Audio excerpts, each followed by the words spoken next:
I'm Dr. Warren Dockter. I'm a research fellow at the University of Cambridge, and I am also the author of Winston Churchill and the Islamic World. Well, of course, as the First Lord of the Admiralty, the traditional narrative is that Churchill becomes very frustrated with the Western Front and seeing how progress has been bogged down in trenches and so forth, and starts looking around for other places where the Navy might be used. After the failure of sort of Antwerp and other places in the First World War, and sort of eventually settles on this notion that he might be able to use the Navy to force the Straits and go straight into Istanbul, Constantinople, as it was known at the time. And he sets down this course of events also with the knowledge that he is actually quite friendly with many members of the CUP, which is the Committee of Union and Progress, the leading party of Turkey at the time, hoping that the arrival of the British Navy will be assigned to those that support Britain inside of Turkey, that they might be able to wage a successful coup, removing Enver Pasha, who's a sort of de facto leader, and replacing it with someone who's more sort of amiable to British intentions. Well, so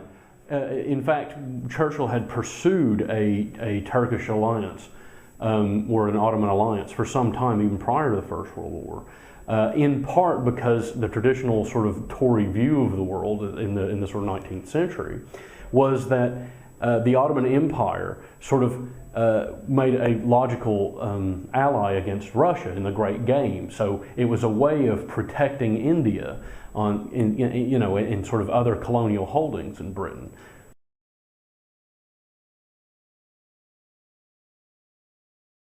Yeah, so the Ottoman Empire goes all the way over to Persia at the time, Iraq today, and it has connections, particularly religious connections, Islamic connections, to many Muslims throughout the world who recognize the Sultan of the Ottoman Empire not only as Sultan, but also as Caliph of Islam, which is sort of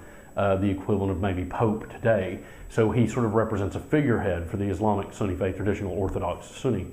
And there are several Muslims in India who also recognize the authority of the Caliph. And so Britain has, since the 19th century, seen the Ottomans, again, as an ally, because there are so many Muslims in the British Empire that recognize the sort of religious.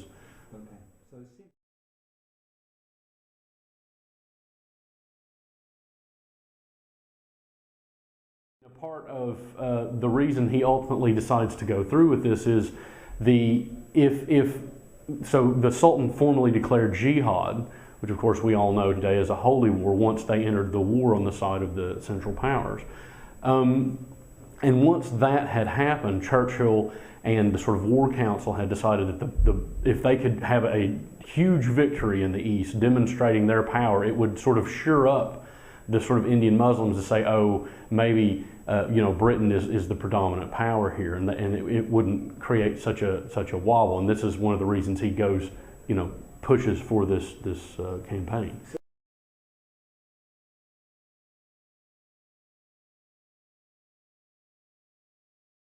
Certainly, the people in command in Germany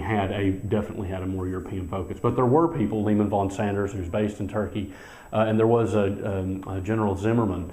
who had put together a plan actually to entice a jihad, and had sent a mission to Afghanistan to see if they would also rise in jihad against the British. Now,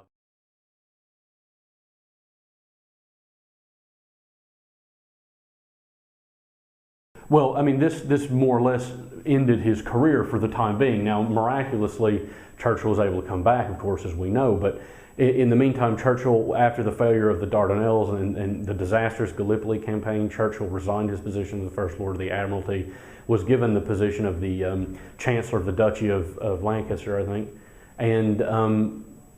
then essentially resigned his position because it was just a position in name only, and went and joined the Western Front himself and fought in the trenches until he eventually was able to return to the government, owing largely to the gratitude and generosity of Lloyd George.